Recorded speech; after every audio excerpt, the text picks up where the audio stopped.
Hey everybody, welcome to the Marquez Says Show. I'm your host, Marquez Mosier, and this is my co-host, cohort, and eldest son, Austin Jordan. He and I always seem to bring out the feisty side of each other, and it leads to some very spirited conversations. There's never really any one topic. We see the world from many different perspectives, and sometimes we agree, and sometimes we don't. Either way, it gets very interesting, so sit back, relax, and have a bit of fun at our expense as we explore some of the most unexpected perspectives you'll ever hear about the world we live in. So, let's get started. Hey everybody, it's Marquez Mosier. This is the Marquez Says Show. This is 2024, our first episode of the year. We've been hit or miss the last couple years, but you know what?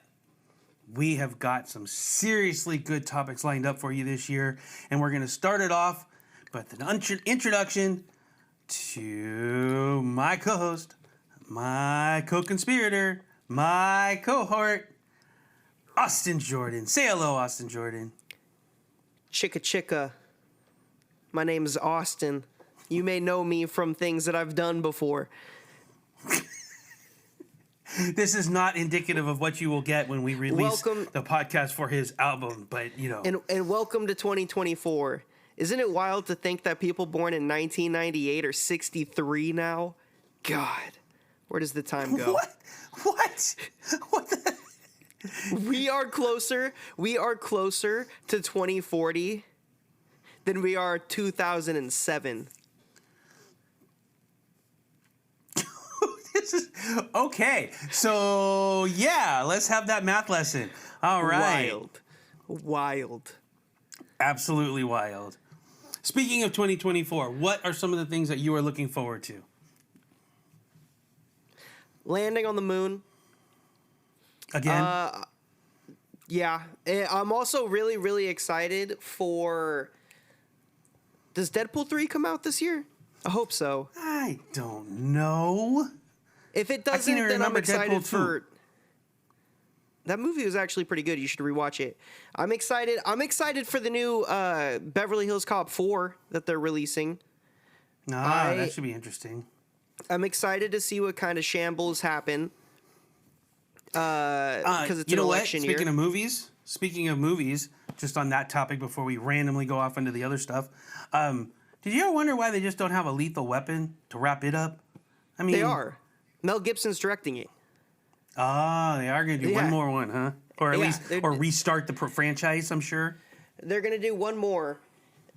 But I do think it's kind of funny because if anybody watched the fourth movie, which admittedly I might be one of the only 25 people to have seen the fourth Lethal Weapon movie, like they wrap it up in a nice way. Like you don't really need to make another. They even set it up. They even set it up for new characters to do it, but except that was like 25 years ago now. So exactly. Like, they would be actually the age. Yeah, like so it doesn't even. I don't know. But I mean, Mel Gibson's a good director. That should be interesting. I'm always interested in the movies and stuff coming out because every year everybody says the same old thing, and yet every year there's always a surprise. There's always something comes out good, something that surprises everybody, the new blockbuster, blah, blah, blah, blah, blah. So movies just kind of go right on along, and I'll be interesting to see what other entertainment industry I got. As I may have mentioned before, I got myself a MetaQuest 2. I didn't want to shell out for a MetaQuest 3. I cheapened out and got one. And I did my first workout, and that was crazy. Really? The VR, oh my goodness. It was crazy. But it was great. I mean, it was like, you know, a 20 minute, 25 minutes. You're just like in the center of your living room. And you can break a sweat, and it was kind of like, oh my God, like this is literally a true workout.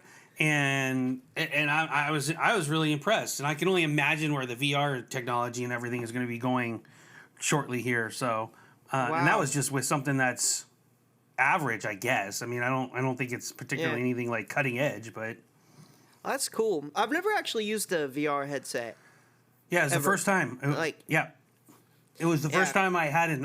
I was curious about it, and then I was also hesitant, a little apprehensive, and then scared. It really. Were you even a little terrified? No, not terrified, but Just shaking, just so scared. yeah, I peed a little. But that's just because I'm my age, so Yeah, exactly. No, But sorry, yeah, continue. it really is just a matter of it is just feels like that you've got the immersive screen kind of like right there. I can see how you could get discombobulated because I hit some button and then it started. There was no stationary point, so it felt like I was in a gyroscope, and that was like, oh, okay, that messed me up. But it really is though, once you get in and get used to it, that it's just kind of a. Oh, okay. I mean, you catch on really quickly with the hand controls and so on and so forth. So Yeah. yeah, but that That's was cool. cool. So that'll be interesting to see how much more that advances through this year. The technology. It's always interesting to see that. Yeah. So, I wonder. That's- That will be interesting to see. but you're right about that covering the entertainment. There's always stuff, and by the end of the year, entertainment-wise, there'll always be. It's almost the same cycle of stuff. It's just switches out the people, names, and places, but it's kind of generally the same thing. That's true. I mean, especially I feel like in movies, I feel like video games do a good job of keeping things fresh and new and telling different types of stories.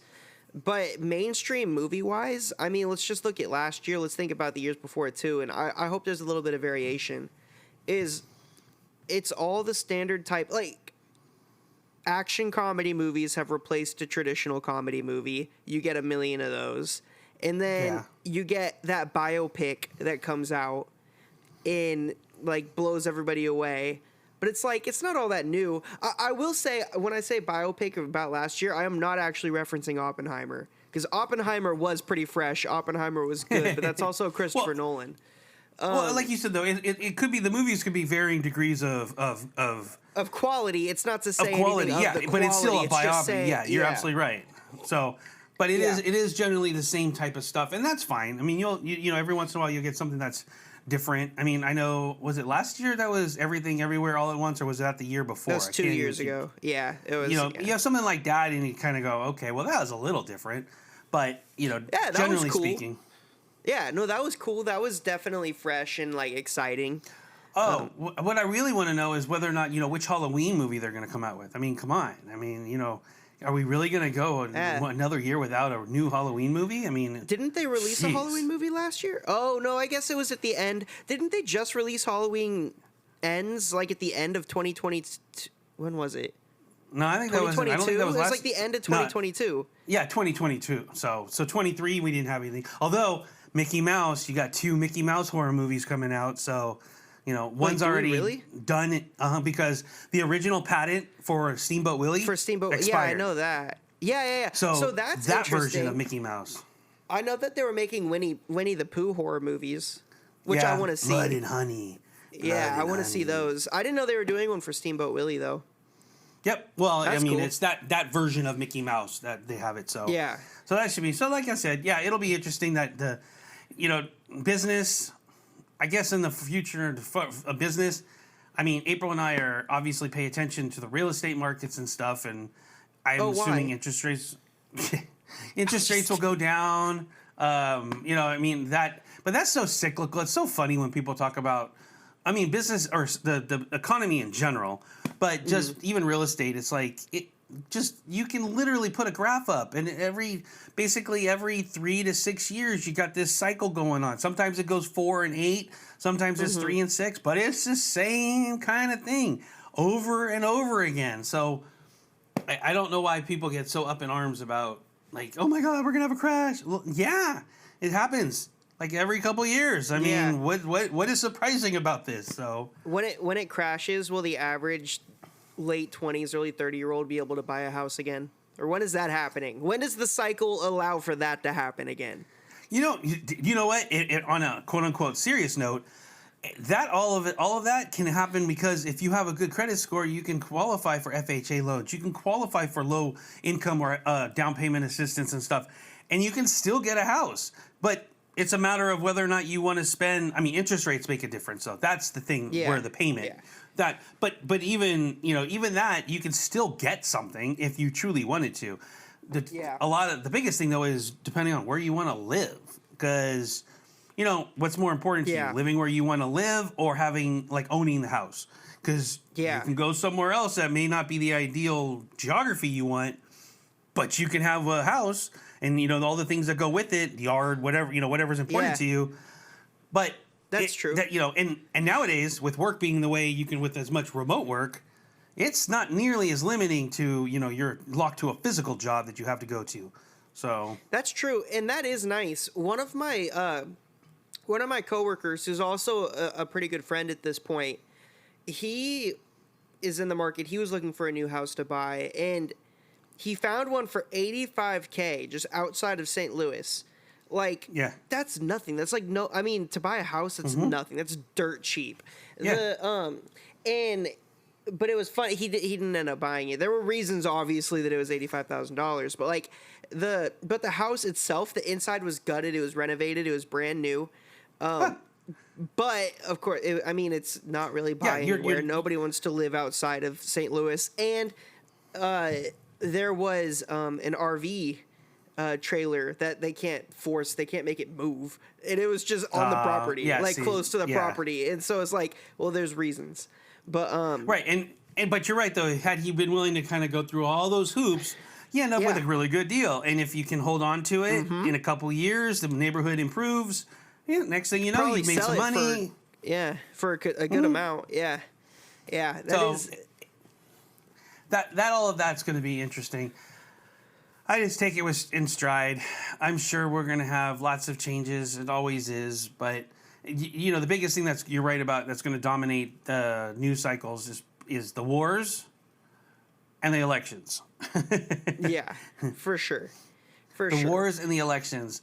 So we haven't actually ever talked about the wars, I don't think. So I mean, now that Ukraine war has been going on for a while, I mean that's been over a year. Like, where do you stand on that? What do you think the U.S. should be doing? What do you think the U.S. should not be doing? I mean, I don't even. I am nowhere near qualified to be able to give an educated take on this. I mean, my opinion is that we should help people that are on the side of wanting to do better for themselves, for their family, for their lives, for freedom, etc. So obviously I support fighting for that, and from what I understand, that is what Ukraine is doing. I don't know that to be fact, but from what I understand, that is what it seems to be. I'm all in favor of that. It is. It actually the biggest argument against that people will say. It's funny because if you went back 20 years, and certainly if you went back to 25, 30 years, there wouldn't even be a question as to whether or not we would be standing with Ukraine, supplying them what they needed, and pushing back against Russia. But you got this new sense of isolationism that's creeped in, and people forgetting the history and the lessons from the past wars, and saying that, well, we shouldn't get involved, and we shouldn't, you know, our money shouldn't be going to them, and blah, blah, blah. And they have no idea in the context of the bigger picture that's involved, because they're in their small little world. They're not thinking of the U.S. as a global power. It's just, it's actually kind of disheartening. But Yeah. I've told you before, Well, though, the further we get away from World War II, the less and less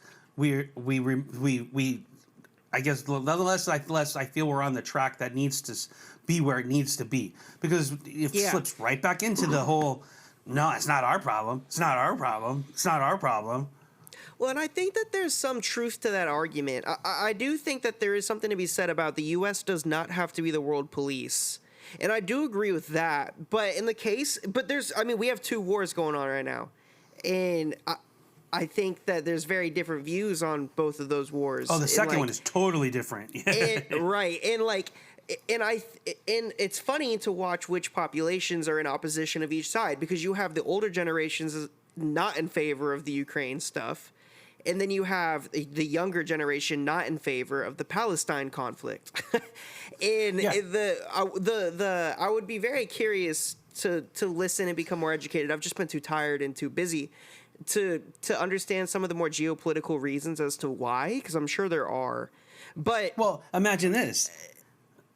Oh, go ahead. Good. No, I was just and to finish the thought though, is and to kind of step it away from that in a bit and make it a bit more macro. Again, though, I do understand the thought behind we don't need to decide everything. The U.S. does not need to be involved in everything. Let other people do other things. Totally fine. But in the case of Ukraine and Palestine, I think it's kind of obvious. It's like Russia, not an ally. Russia going after a country of which that is vulnerable to something like that without outside help. Not good. We don't just let that happen. So I'm on the side of like, yes. Now, do I think we need to necessarily send billions upon billions upon billions upon billions of dollars? I don't know. I don't know what it looks like. You're right. Probably not. Probably, but I mean I don't know. And you're right. Then that's where things get a little tricky because there it can't just say blank check, but on the other hand, it's hard to say that you can't necessarily say, oh, well, there's a limit to what we're going to support you, because then Russia just waits it out. You just wait it out. So, exactly. So strategically, what sense does that make? Yeah. So right. And it makes, and then some of the difference, I've always kind of been torn with this because I understand that the world or the U.S. shouldn't be the world police. Yeah. And that's pretty much the way that I think is a good statement to start as a base level. But the problem is whenever shit goes down, especially in the world, everybody turns to the U.S. and goes, what are you going to do about it? Yeah. And then you turn around and be like, oh, so now you want us to be the world police. You know, that kind of, that part. And then the second part of it, the other half of it that I look at, and I kind of go, like right now, I was talking with April about how with the Israel and the Palestinian, the Gaza, and then Ukraine and stuff. And sometimes, and it's not often, and I don't really, this is just tongue-in-cheek. It's not a real take. It's just a tongue-in-cheek. But I sit there and go, why can't, we'll just be the adult in the room and we tell Russia, get the hell out, otherwise we're going to take you out. Israel, go to your room, you're misbehaving.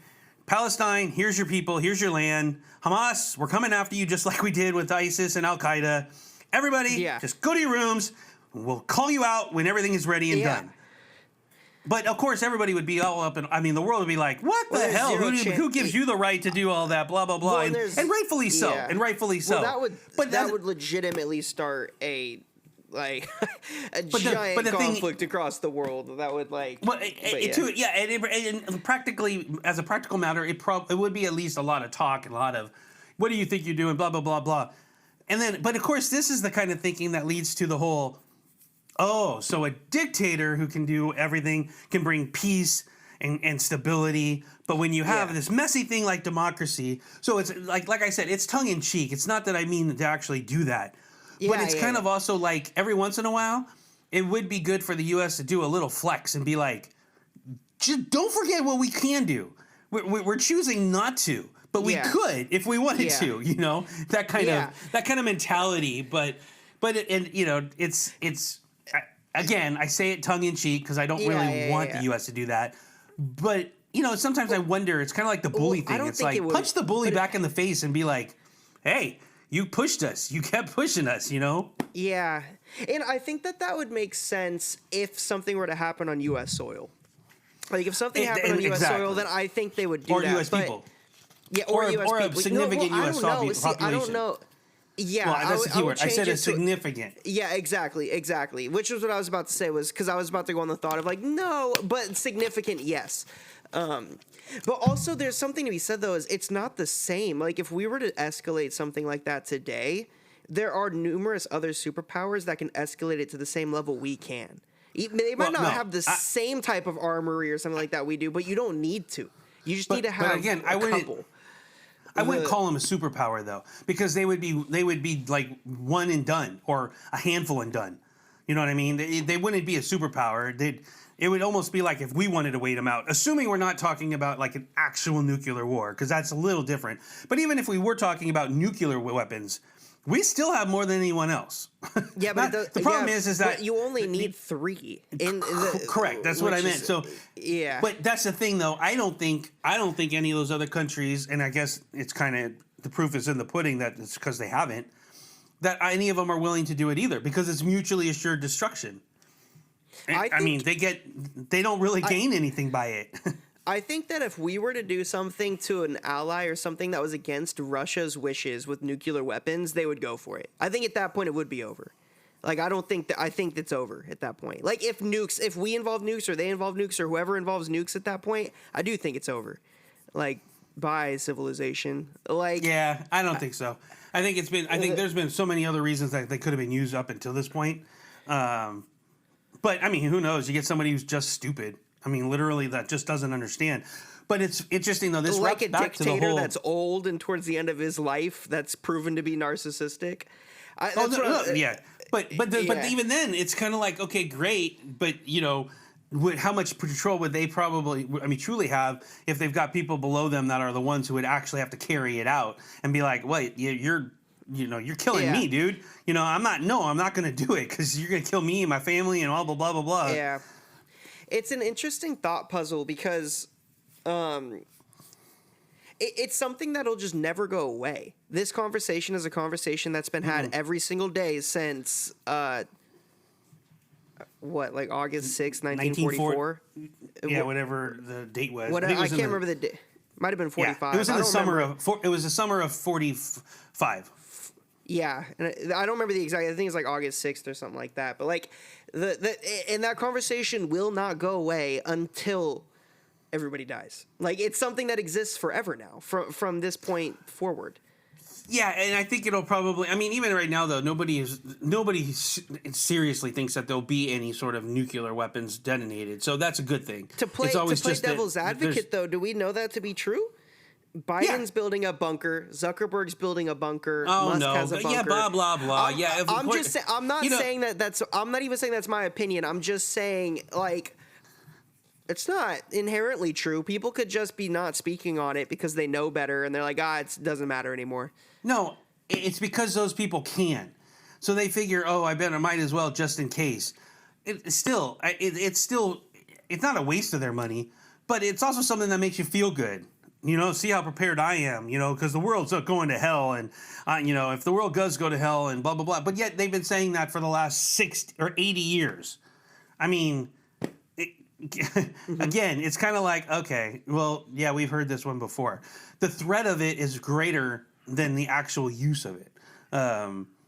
So like you said, I think this conversation will go on and on and on just because there is nuclear weapons. But I highly, highly doubt that it'll ever get to the point where, they'll be used. So I think if they're ever used again, it's not going to be out of any tactical reason whatsoever. There's no tactical advantage to using a nuke with today's weapon scale. It'll only be when people decide, whoever decides first is like, I am comfortable saying we destroy the Earth. It'll be whoever decides that and that owns nukes is essentially. Yeah, and I don't think I just don't think that'll happen. So we'll see. One of the interesting things about that is we have no say in it. That's the other thing that I think is scary for a lot of people is that, and also weird because you never think about it, is that's not going to come down to some democratic decision. No. You're not going to ask people to vote on that. That's just going to happen. And that's very strange. Yeah, it's the messiness of democracy, dictatorship, strongmen. I mean, and that's I guess that's a good segue into whether or not we think about what this whole 14th Amendment thing, with Trump and the ballot. Because, I mean, that's going to be the Supreme Court decision, and it's going to be soon as to whether or not he can or cannot, be on. Yeah, don't you have to be convicted, though? No. Don't you have to be convicted No, actually, the actual wording of it only says, basically, it just says that either been a part of instigates, part of, or provides comfort to the insurrectionists. That's the reason why there's nothing that says. That's why there's an ambiguity. There's no court. There's nothing that says there's no crime. There's nothing that none of that is in the actual wording of it. So that's part of the but that's part of the problem. I think what they're looking for is something that objectively somebody could point to and be like, this is why. Like, and I think that's why a conviction helps, is they can say, no, he was. But there is convicted. nothing. There is no. But that's not what it says in order to do it. So If we, have to that's the give, point. if we let that decision come up to our current Supreme Court, they're not saying that. There's no way they're going to say that. Why not? It's the Constitution. He appointed like 3 of them. Yeah, but And it's in the Constitution. Are they It's actual giving a lot of- conservatives?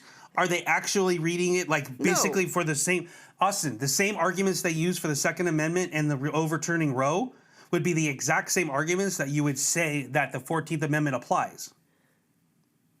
They're not, that's giving them way too much credit.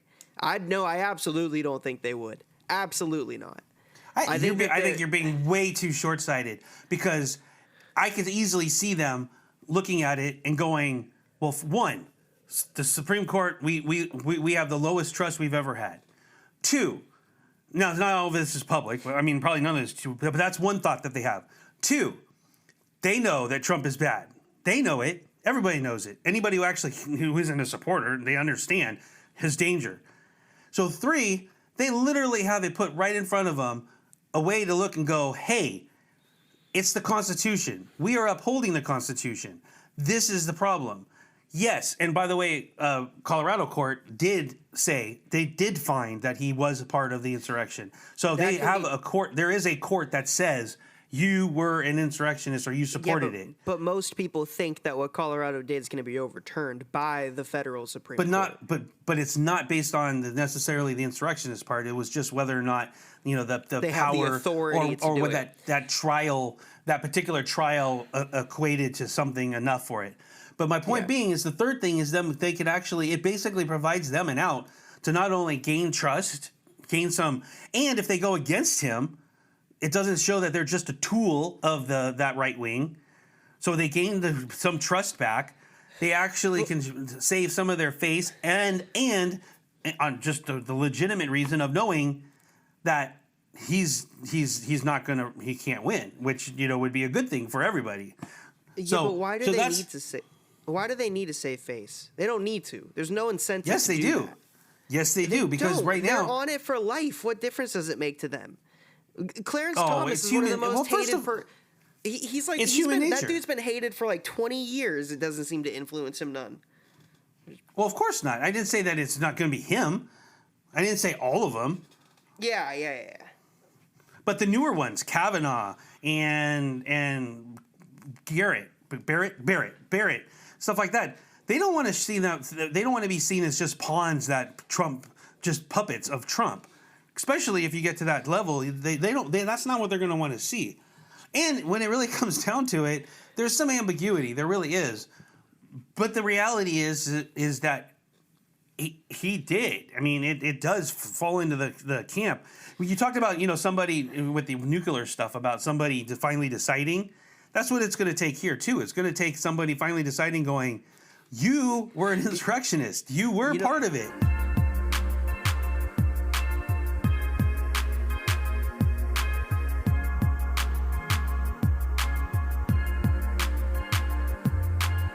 You know what's interesting about that? Like the parallel, the line drawn from those two comparisons, was that I explicitly said that it won't be a democratic decision when somebody makes a decision to like launch the nukes.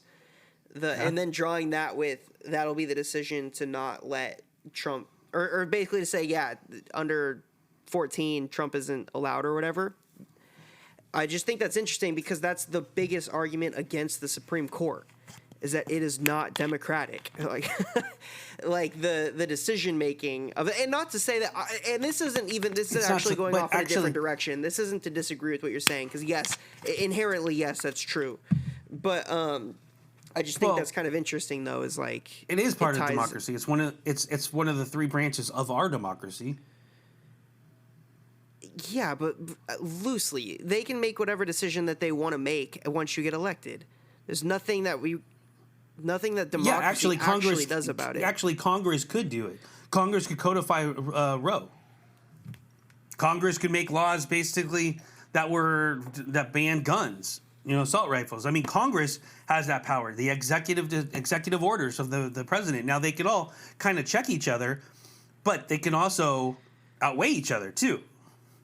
Yeah. Well, of course, you could pass a law the normal way. Executive orders would be argued as not. Those are harder. But I just meant though that agreed. So that's. It'll be interesting to see how that rolls out, because there is decent arguments on both sides. Sure. Yeah. But I really think most people need to look at it as almost a save face kind of escape pod, that you're not doing anything that isn't by the quote unquote law, by our democracy, because it's there. Is it obscure? Was it something that they never remember? 150 years ago, they never thought it would be applied to ex-president of the United States. But that doesn't make it any less powerful. I mean, my thought, and agreed. My thought on this is, don't ban president or ex-president, whatever you want to call him, Trump, from running. Don't do it. I don't think that's a good idea. I think that's just going to embolden, enrage more supporters of his. I think if we're so sure he can't win, let him run, beat him, like. And if Donald Trump gets elected again, then I almost say, like, we deserve it. Like, no, I don't think you take the chance, because you know why? The general populace, I don't think he would win. I mean, I don't think he'd get any more votes than he would last time. But that's possibly, though, because in case the Democrats run somebody who's not as strong and people don't like, so it's possible that he could. The Democrats are going to run. The Democrats are going to run another Biden. thing to. Yeah, but there's also another thing to think about, that if you have this clause in the Constitution, do we listen to it? I mean, do we follow it? I mean, is that what we do, or is it not? No, I think it gives people a scapegoat, and I think that is more dangerous long term, is to give these people more of a scapegoat. I think if we go up there and we beat him again without using that escape hatch, like, I think that's more of a definitive ending than it would be if we just say you can't do it. If we say you cannot do it, that just forever radicalizes them. Forever. Like, I don't. You don't think that would happen? But you seriously think that they're going to accept the election? No, but it doesn't matter. That's what. It does. But yes, the it does. No, consequences of that are less. Hold on. No, it's not, because you're assuming that their reaction to them losing is going to be different than their reaction to if he was actually banned. It's going to be the same. They're never going to believe it's a legitimate election. They're going to feel like it. They're going to think the same thing. They're going to be maybe and possibly even more outraged because, oh my God, because what happens, Austin? What happens if Trump's off, Nikki Haley runs, and Nikki Haley wins? Republicans are in power. What are they going to say? That the election was fraud? No, but they won't. Nikki Haley's not going to beat Trump or Biden. Oh, I think she could. Absolutely. I think there's not that many. Actually, right now it looks like she'd be the only one. And one of the big reasons is if Trump says, do not vote for Nikki Haley, you're going to lose 30% of the Republican Party and not vote for Nikki Haley. The Republican Party is going to self-destruct. That's great. I don't see a problem here. That they did it to themselves, because what happens when they, at the end of the day, and they look at all the people that didn't vote and go, oh shit, had we voted, we would have defeated him. Because Biden has also alluded to the fact that if it's like that, because if Biden, yes, they will. The people in power will.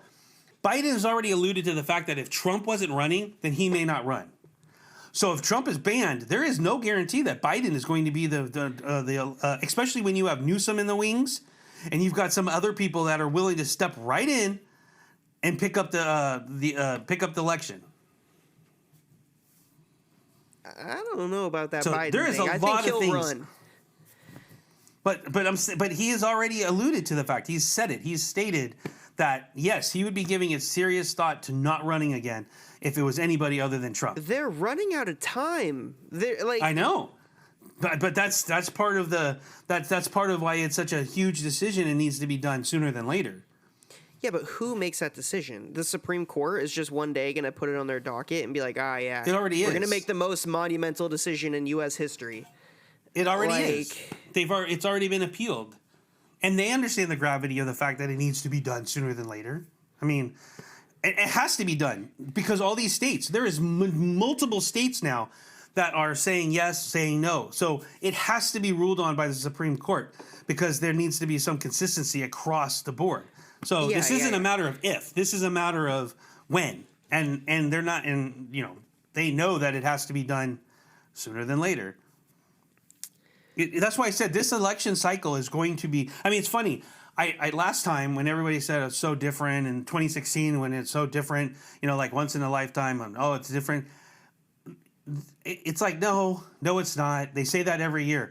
This one, especially if Trump actually doesn't because they use the insurrectionist clause, it truly will be a first. I think the reason that I feel like he won't get barred is they've had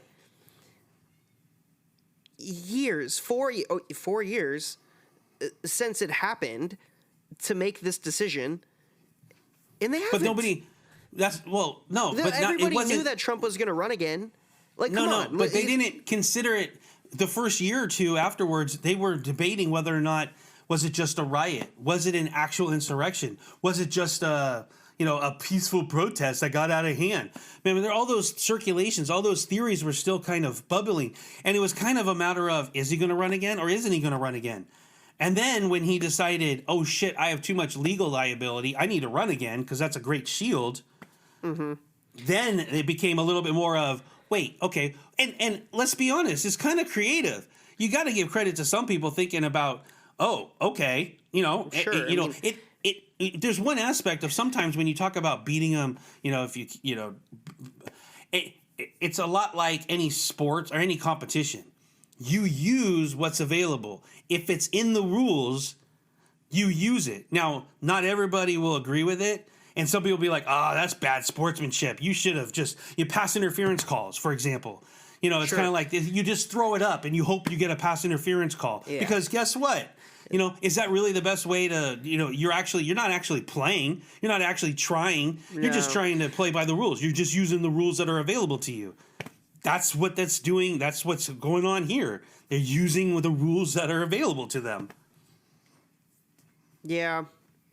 I mean, it's a good argument, and it's a good analogy. It's a very good analogy.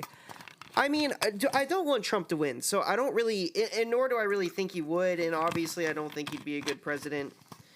Sorry, I dropped something. I was trying to pick it up before I forget where it was. But I do have serious concerns that if something like that were to be invoked, anybody that's sort of on the fringe about Trump is just going to get pushed in the opposite direction. And I think Do you really think there's anybody on the fringe? I do, and I think that there are people that are scared. It's the same thing.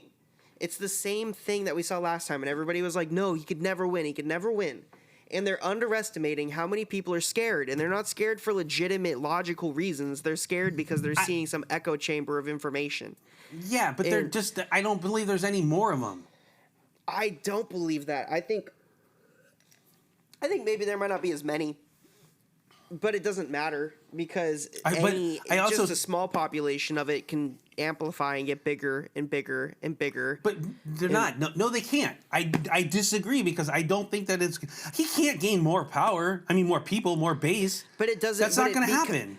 But the problem with this is I think this is the most succinct way for me to. My biggest problem with invoking the 14th on this is it becomes bigger than Trump at that point. And then people are going to be like, well, if we did it for Trump, they could do it for anybody else. It sets the precedent. Now, is it the right precedent to set? Maybe. I'm not arguing against that. I'm just saying, but it makes it bigger than just Trump. If we beat Trump in a normal election, it's just about him. And it's just about the rigging against him. But if we invoke the 14th, then it creates this boogeyman that the U.S. federal government can invoke this against anybody that they think they don't want in power. I'm not saying it's true, but I am saying that is going to be an argument that will happen forever. I think it's already there, Austin. That's already been planted. That's why there's still people like, 2/3 of Republicans still feel that Joe Biden didn't legitimately win the election. It's already there. But 2/3, and we've had this argument about polling, is two-thirds of who participated It's not 2/3 of the entire population of Republicans in the U.S. but it's still Yeah, but if you even take your point, this is one where even if this actually even goes to your point even more. Don't throw out the poll. Just throw out the poll, and you would still find that the Republicans and that is a general Trump supporters, especially Trump supporters, and even some that are just Republicans. They feel like you're saying. I agree with you. I'm actually agreeing with you. I'm saying you are spot on. I'm saying you're spot on about the fact. Yeah. But I'm just saying that nothing is going to change. They already feel that way. So my feeling is like, look, they already feel that way. They're not changing their attitude. They're not going to believe anything different. So you know what? Fine. So be it. You already think the government is out to get you, whether it is or not, is irrelevant. Here's the Constitution. If you're under 35, you can't run. If you're not a natural-born citizen, you cannot run. And why? Because it says so in the Constitution. If you were part of an insurrection, blah, blah, blah, you cannot run. It's right there. So what's more important to you, following the Constitution or following your cult leader? Yeah, but we already know that there's... Yes, I agree with you. Everything you just said... Perfect world, happy path. It puts some, I do. It does put some people in an awkward situation, Austin. It does make some of those people kind of go. I mean, could it be? Could it possibly be that that's finally where someone goes? Yeah, I'm not going to follow him over the Constitution. If they hear that, though, the most people aren't going to listen to it or find a place to hear it. They're just going to be in their world, in their echo chamber that doesn't break it down that way. Then it doesn't matter. Then in that case, it doesn't matter. No, because they're not hearing anything more.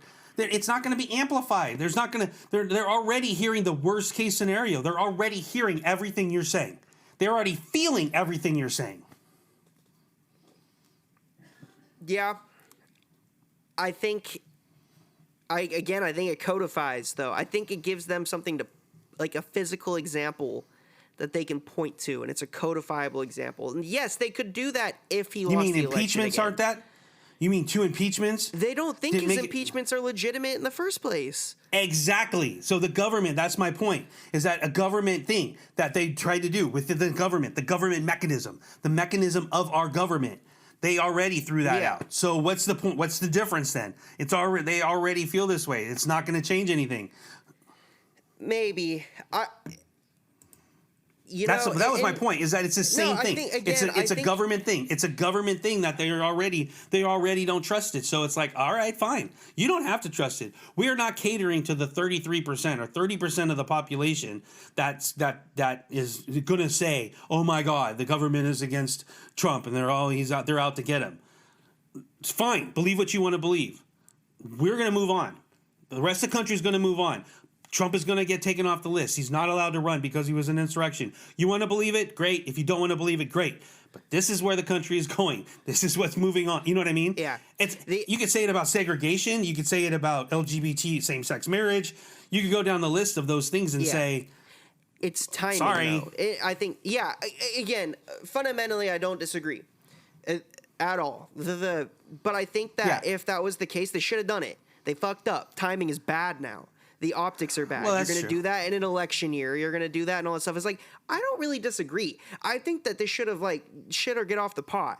It's been this thing that they've been talking about for years. They should have done it. If that was what they wanted to do, it should have happened last year. I've only heard a lot of this by last year, really. Is where it took steam, where someone said, I don't even think people realized it until some when some some constitutional scholar kind of was looking over the Constitution and went, hey, wait a second.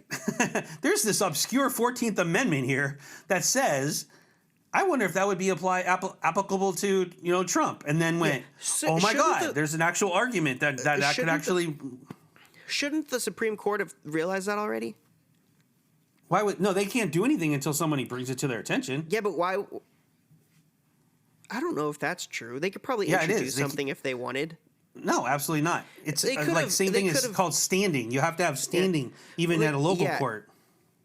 My point being is they could have introduced that to some other hush way to some other thing to have it be tried. But the point that I was going with that is it does. I guess moving away from that, my main point that I'm trying to get to here is it's not good timing, and it looks bad. And if any other country were to do this, us as Americans would be like, well, that doesn't look right.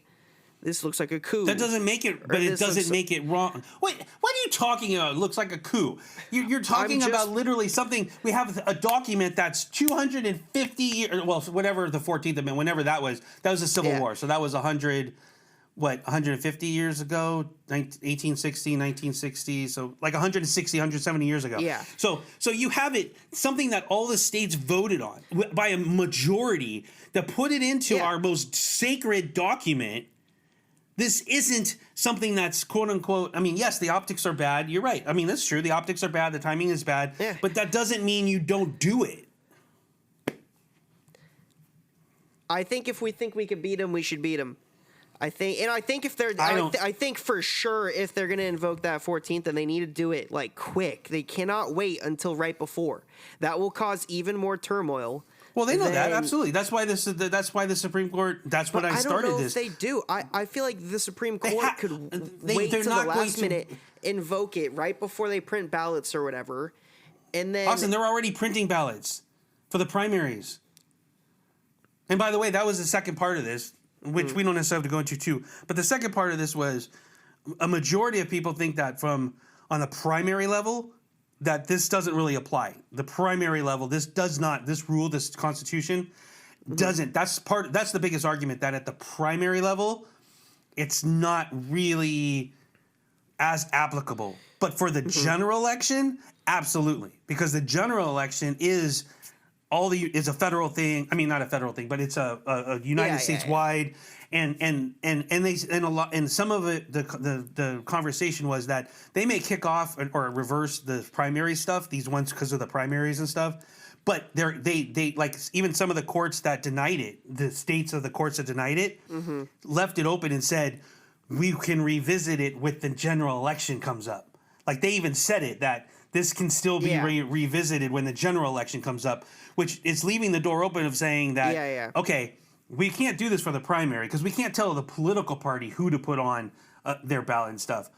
But for the general election, yes, that's different. That's a different election cycle. That's a different election rules, and so on and so on. That's when you can then bring this up, which makes it even worse, though, according to like what you're saying, because that means it has to wait until further down the line. But according to the courts, like that may actually be literally, like they say, we can't decide this until someone brings it to us about the general election. And that doesn't happen until, of course, all the primaries are done. So you really are kind of stuck in this catch-22 of, okay, I mean, and by the way, doing it last year, you couldn't, because you had to have it relate to a general, especially if they interpret it as a general election. Well, those only come around every 4 years, so... Yeah, but that feels like a cop-out. Like, you could say, look, you don't have... It doesn't, just because... State clearly, like, if you decide to run, you cannot. Like, you cannot run for a general election. Really? Feel free to run for local office. Who gives the authority to say that? Who gave you the authority to say that? Well, that's the point. It has to go through it has to go through the legal channels, and you cannot bring a legal challenge if there's no election. You have to have the election in order to have a legal challenge. What's the point of this conversation? Then Trump could be bait switching everybody, and then just not run last minute. Just be like, oh yeah, Correct. never mind. And Absolutely, he could. You're absolutely right. He could just drop out, and then the Republican Party would be stuck with whatever backup that they have to throw out there. Hell, Trump could actually say it at the very end, and then the Republican Party is sitting there telling people to do write-ins.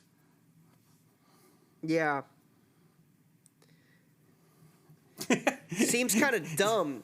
The whole thing just seems dumb. Like, well, it's like, what's the point of having the rule? What's the point of having the rule if you can't even do anything until like because the nobody day before the election? Because first of all, anybody who involved in the insurrection and stuff, nobody thought that they would they would flaunt it and say, "Yeah, I was part of an insurrection. What you going to do about it?" Yeah. And then run. That's part of it. I mean, that's a good chunk of it, that they would assume that nobody was going to actually do that. Or Or conversely, Austin, the fact that they never thought originally that they never thought that anybody who was part of an insurrection was going to ever have a legitimate chance of winning anything. If we're so sure that the Supreme Court would say, no, this actually, you weren't legally allowed to run. Your candidacy is illegitimate because of the insurrection. And they can't make a decision about that in advance. Then, could they remove him afterwards or something? Yeah, then why are we scared? Who cares if he runs? Oh, well, no. I mean, that's the thing. They will rule beforehand. The lawsuits and stuff, they're not... See, because this is the problem. If they refuse to hear the case, like the state's case and stuff, then it'll be up to the states. Okay, then the states are going to do what the states do. Which means some of them will be on, some of them they won't be on. But even... And see, this is kind of where, in some ways, the Supreme Court, especially if you consider that they've been bought by Trump and they're going to just do whatever Trump wants, which I don't think they will. I really don't think that now that they're Trump. I know they're free of. Yeah. I think now they're free of his ties. They may agree with some of his conservative base values, or his base's conservative values, because they're not Trump's. He doesn't have any, but so they may agree with that. But on the other hand, they also aren't beholden to him. I mean, it's not like they can't say, you're right, you're an insurrectionist, Trump, and you're not allowed to vote. He'll be pissed at them. He'll say, my God, you owe everything to me. I was the one who put you on there. But like you said, they can be like, yeah, thank you very much, and I'm here for life. So what you going to do about it? So strategically, okay, so it's just occurred to me then, strategically, the Democrats should let him run. No. Don't push the issue. Well, some of them because do. We can some Democrats feel like you. Well, some Democrats feel that way. No, and this is why. Let him run. Let him win, or win his Republican Party. No, it's not going to happen. No, I don't know. I don't know if he can be retroactively removed. No, just let him win the primary. Oh, you mean the primaries? If the primaries don't matter. Oh, yeah. Primaries don't matter. Let him snatch the whole base. If we believe the Supreme Court's going to say yes, he was a part of an insurrection. Yeah, I get what you're saying, Austin. And by the way, you've decimated your opponent.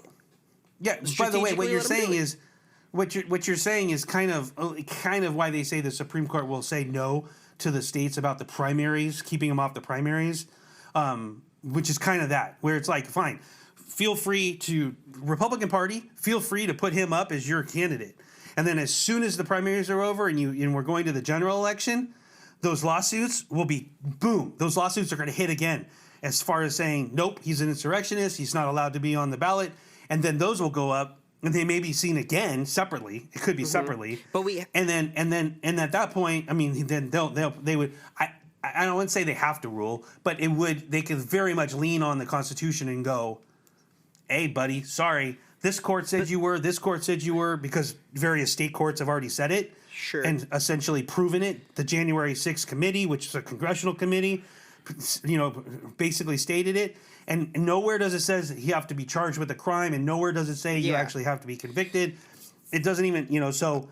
So it may play out like that, Austin. You're right. It may play out like that. Then what's all the talk about? Well, then why are we scared? That's because the thing you that I have don't to build understand. up to Why it. are the Democrats? No. Why are they scared then? There's no reason to be scared if they actually believe that the Supreme Court is going to say yes. Really? Really? Yes. You've lived through Roe versus Wade, right? That's my point. I don't think the Supreme Court will do it, and that's why I think people are afraid. You answered your own question. You saying, I know, but that's my point. But you said that you sound so sure that the Supreme Court is going to say you cannot run, like you violated the 14th Amendment. Eventually. No, I didn't say I was so sure of it. I said they have every reason to. I said that they have multiple reasons that, aside from just the Constitution, just from the actual wording, they have additional reasons that would help them personally, selfishly, that would make them want to look and go, oh, we can kind of actually turn this into a positive. We can actually make a decision that's going to piss off 30% of the population, maybe even 50% of the population. But that's not the part of the population that we actually care about, because technically we already agree with them 99% of the time. This time we can actually make the other side, the ones that or no, I won't say Democrats, but just non-conservative, you know what I mean? The ones that are the minority, the courts can actually say, see, we're here for everyone. We're here to actually represent the United States of America. And while we leaned heavily towards the conservatives and blah, blah, blah and stuff, when it comes to something like this and the Constitution where it's stated, blah, blah, blah, we are here for everyone. And that's a precedent that actually could be set that is a good precedent for the future. Right. That was what I said. That was where my angle was. Yeah, that's that was true. my perspective. Yeah, that's true. I think, again, then, all the talk about what is this, like, strategically, it still makes more sense to let him win the primary. Right, but you still have to you have to ramp it up. I mean, you have to do the processes, the legal process, the legal challenges, find out which legal challenges may work and which ones won't, which procedures are going to work, which of the standings are going to work. What are you going to do? That's the point of why they do this now. But yeah, well, exactly, and I'm not advocating you don't start that stuff now, but they already know that. They've got the tip-top political advisors in mind. They've got the legal. They've got all that stuff. Then let him win. Then riddle me this, Austin. Then why do some states say yes and some states say no? It doesn't matter if some states say yes and some states say no. If on a constitutional level, we think that the Supreme Court would side with the ones that say yes. No, that's my point. That they need to. They have to find out what they're going to have to present in order to do it. That's one reason the Colorado one is so important, is because the Colorado people said, was it Michigan or Colorado? Colorado, I think it was Colorado, who said, yes, he's an insurrectionist. Yeah, well, you're an insurrectionist. No, it must have been Michigan. And you're not it must have been the ballot. other one, because what they said they said basically, yes, you're an insurrectionist, but I don't have the power. We don't have the power to take you off of a primary ballot. But they basically handed it to the... Right. No, so that's my point, is that's why they're doing it now, Austin. That's why they're doing it. They're setting it up. They're getting it all prepared. Instead of just being like, we're going to just twiddle our thumbs, and then all of a sudden, do make the wrong misstep or make the wrong argument or present the wrong argument. Has California introduced any lawsuit to Trump's candidacy? Yes. And the Secretary of State said that it is not her power to take him off a primary. But there's it's already been announced. California already, yes, they already said that we will not take Trump off of the primary ballot. No, I get that, but Well, yeah, I do believe it's because it was a lawsuit. I do believe it was because something was brought to their attention. I don't know if it was the reason I'm asking is the at least the way that it makes sense to me, if it has to go through this proper chain of command, is all you have to do is introduce a lawsuit the day after the primary. If Trump wins the primary... You're not understanding what I'm saying. They are literally... It's like practice. If you want to go back to the sports analogy, they are practicing. They are literally practicing what they're going to do for when they get to the big game. That's what they're doing. Okay. That's literally I think that's the best thing, that they are practicing, because it happens, by the way, with all lawsuits that they want to do something with, like civil rights, LGBT, same sex, whatever it is, they do this. You have tester ones. You have, you bring this up and you go, and then they shoot you down for a technical reason, saying that, hey, you don't actually, it's a procedural thing that you didn't do properly. So you can bring it up again, but you need to do it a different way. And they go back and they go, okay. And then they get another one. You know what I mean? It doesn't, like, for voting rights or for segregation, it didn't happen with like one lawsuit. I mean, it took lawsuits after lawsuits after lawsuits in order to build those cases, so that by the time they got to a Supreme Court, and sometimes actually even after the Supreme Court, that they because it's not always, hey, I got to the Supreme Court, it's one time. The Supreme Court, most of the time, they won't hear it if it's a procedural thing that doesn't reach them. Granted, because that's, they don't want to waste their time. But that's the point, is getting it to the point where they can be like, okay, we know what we're going to present. We already know that this court has said yes, and then the appeals said no, or vice versa. The original court said no, and the appeals court said yes, and then figure out. So, do you see what I mean? Yeah.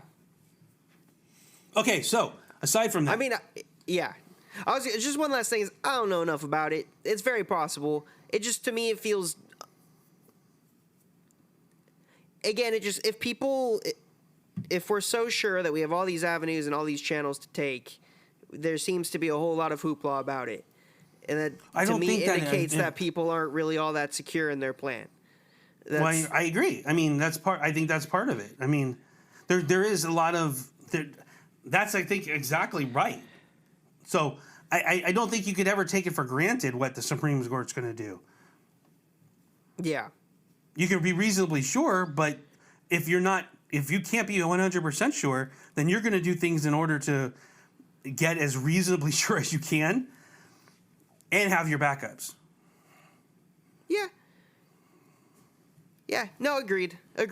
If that truly is what this is, it's practice. They're setting it up and they know something or whatever. Then awesome, good for them. And who knows? Maybe the fear is a smokescreen. Maybe it's not even real. Maybe it's performative.